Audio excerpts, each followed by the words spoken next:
July winners. Let's find out who was the big winner of the month, because in the month of July, we saw more than 200 high school athletes commit to Power 5 programs. So now it's time to assess who was the biggest winner of the month.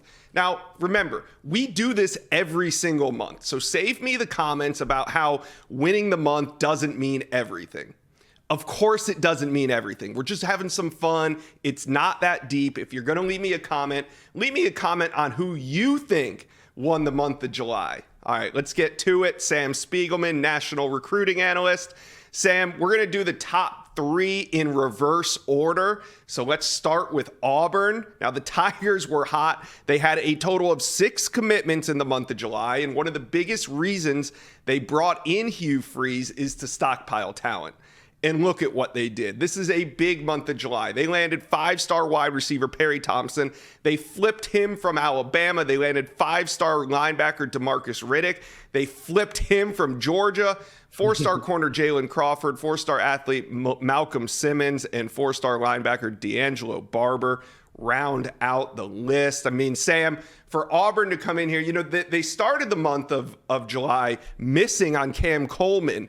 Do you think that kind of woke up Hugh Freeze and the Auburn recruiting staff? I'm sure the staff was very awake before that, but I can tell you it probably awoke the fan base. And listen, this is what Auburn brought in Hugh Freeze for, is Auburn has not been recruiting at the same level that it has been for the past half decade or so. And you can see it. They're recruiting lesser talent in the Southeast. Now they're recruiting at the same level as their rivals, the teams that they're trying to beat on Saturdays during the season. Flipping DeMarcus Riddick, they beat out not only Georgia, but they had to beat out their arch rival Alabama for DeMarcus Riddick, one of the best defensive players in the state of Alabama in this 2024 class. And then Auburn has been working on Perry Thompson since the beginning of this new year. This is 7 months, 8 months in the making. It's a colossal flip to flip an in-state blue chipper from your rival team. I think this is what the Auburn fans have been waiting for, and the proof is starting to show in the pudding. Yeah. What do you think was more surprising, the flip of DeMarcus Riddick or the flip of Perry Thompson? I don't know if you could say either one is surprising, because Auburn, since Hugh Freeze got there, has been working for both. But I think the fact that, listen, it was Auburn versus Alabama for Perry Thompson, but you had Georgia and Alabama both trying to either hold on or keep DeMarcus Riddick. Obviously, we know that Georgia supplanted him with a couple of other blue chippers at that position, but this was a guy that Nick Saban and Alabama very much wanted to plug into the middle of their defense. For Hugh Freeze and Auburn to come out on top, I think that speaks volumes. Yeah, I'm going to go DeMarcus Riddick is my biggest surprise for Auburn, just because we knew he was going to make that final decision. But there was there's a lot of people who much of the offseason thought that the destination would be Alabama. Now, of course, in the weeks leading up to it, DeMarcus Riddick was trending heavily to Auburn. But big picture, I don't know. I'm going to maybe go with DeMarcus Riddick there. All right, so the Tigers are currently sitting inside the top 15 in the On3 industry recruiting rankings, and it wouldn't be a surprise to see them hovering around top 10 by signing day. I'd say that would be a great start for Hugh Freeze and that staff at Auburn. All right, let's move on to the number 2 ranked team in the month of July, and that's Georgia. Now, Georgia had 5 commitments in the month. Quality over quantity, and that's why the Dogs make this list. Let's just get into it. Justin Williams, the number 1 linebacker in America, commits to Georgia. His teammate, Joseph Jonah Ajanye, 4-star defensive lineman out of the state of Texas, he commits. Daniel Calhoun, big-time offensive tackle. Another offensive tackle, Nair Daniels. He made his announcement here on the On3 YouTube channel. And then you got 4-star offensive tackle Marquise Easley. Now, Georgia makes the list, Sam, even after losing DeMarcus Riddick to Auburn, but Georgia just keeps going. What's the trend that you're seeing with what they're doing in the trenches? Yeah, well, I think for the most part, I mean, who does it better than Kirby Smart and Trey Scott on the defensive front and Matt Luke on the offensive line front? They do this year in and year out, and not only do they recruit extremely well in the trenches, they're beating out elite competition for these guys. These are guys that are coveted by Oregon and Alabama and Texas. These are big men with a lot of opportunities. Daniel Calhoun was an Alabama legacy, still is an Alabama legacy. Justin Williams was leaning toward Oregon for the bulk of his recruitment. Joseph Jonah Ajanye, again, a big lean toward Oklahoma. Georgia's able to come from behind in a lot of these recruitments, especially with the big guys on both sides of the ball, and that's kind of their MO, and Kirby Smart has done it better than any other coach in the country. Probably explains why they're winning so many SEC championships. Yeah, some big wins, especially right there at the top. Justin Williams, Joseph Jonah Ajanye filling major needs for Georgia. I mean, it's hard to imagine that Georgia has major needs, but they did fill them, and Georgia is just going to keep rolling. They have been wire to wire so far, up until this point, number one. And I don't know if we're going to see anybody come close to knocking Georgia from that number one spot, at least in 2024. So we'll see what happens. But let's go to the number one team in the month of July. That's Florida State. Mike Norvell and company were the biggest ranking movers in the country over the past month. Florida State had 10 commitments. Now, the Noles started the month, get this, near 14. Not near. They started the month at 14, and they are currently sitting at number 5. Some big July additions start and stop right there at the top with Charles Lester, the 5-star corner. Then you got offensive tackle Jonathan Daniels, another big win for the Seminoles. Athlete Mekhi Danzy, wide receiver Elijah Moore, and edge D.D. Holmes.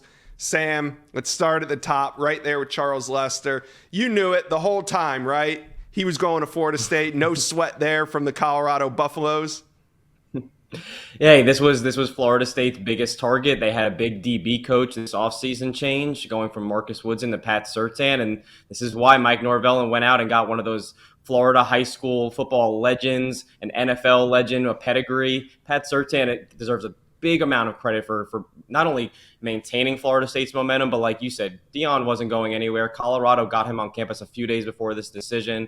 Credit Florida State. They made a big jump in the rankings because of recruiting efforts from Mike Norvell and Pat Surtain, like they did with Charles Lester here. Yeah, and good to see Florida State fans have a little bit of patience. I mean, you should have seen them on the message board, Sam. They were ready to get rid of Pat Surtain just 4 or 5 months into his tenure. Then he goes out in the month of July and shuts everybody up by landing their top corner on the board. Then they also get Jonathan Daniels. Now, that was another big win for the Seminoles. Who did they beat out for one of the top offensive tackles in the state of Florida? Yeah, they ended up beating out Georgia. They beat out Kentucky. And for Elijah Moore, that was probably one of the bigger surprises of the month when it comes to Florida State. Yeah. Earlier this summer, he went out and named Ohio State, his leader. And we knew that he was going to make a summer decision. He was in the midst of a ton of June official visits when he got to Tallahassee. The rest is history. Mike Norvell and Ron Dugans and that staff closed very quickly with one of the best receivers in the country. And you look at those key positions, offensive line, defensive backfield, wide receiver. That's why Florida State won the month of July. Yeah, big win for Florida State. Now, they win the month of July last month. It was the Florida Gators. This month, it's the Florida State Seminoles. I think we've been doing this for 3 or 4 months now. So if you guys want to go back and check all the past monthly winners, go and do that. We're also going to continue to do it throughout the cycle. So this is just the month of July. But Sam, I'm looking at the month of July and our 3-2-1 list of teams, Auburn, Georgia, and Florida State, are also all the teams that are in it for KJ Bolden, who's making one of the biggest decisions in the month of August. I'm sure it just played itself out like that, but whoever lands KJ is going to have a leg up on the competition for winning the month of August. Sam, you want one last word on KJ Bolden's recruitment? You want to drop a prediction? Anything? The floor is yours. Yeah, I think that the way we've looked at KJ Bolden's recruitment, a lot of different teams have had their moment in the sun with the 5-star plus safety from Buford, Georgia. And for a lot of it, it's been kind of the in-state favorite, Georgia versus the field. Like you said, Georgia is used to recruiting number ones at their position. They've done it routinely under Kirby Smart. And there's plenty of reasons to connect Georgia with KJ Bolden. At this point, though, it does feel like the out-of-state schools, the field essentially, might have the leg up. Listen, I am going with the field on this one, maybe purely for odds, but this feels like it might be, bolstering Auburn, maybe bolstering Florida State for the month of August. Yeah, we are 48 hours away from KJ Bolden announcing live on the On3 YouTube channel at 7:30 Eastern. We'll be doing it right here, so hit that subscribe button now. Nobody knows where KJ Bolden's going. He hasn't informed any coaching staffs yet. We're all going to be tuned in to the On3 YouTube channel at the same time to hear KJ Bolden announce. And look, whoever KJ Bolden announces to will have probably a head start on winning the month of August. So Sam, thanks for joining us on our July winners. Appreciate you. Thanks for having me, Josh. Thank you for watching. Make sure you smash that subscribe button for me, and remember to check out all the videos on the On3 YouTube page.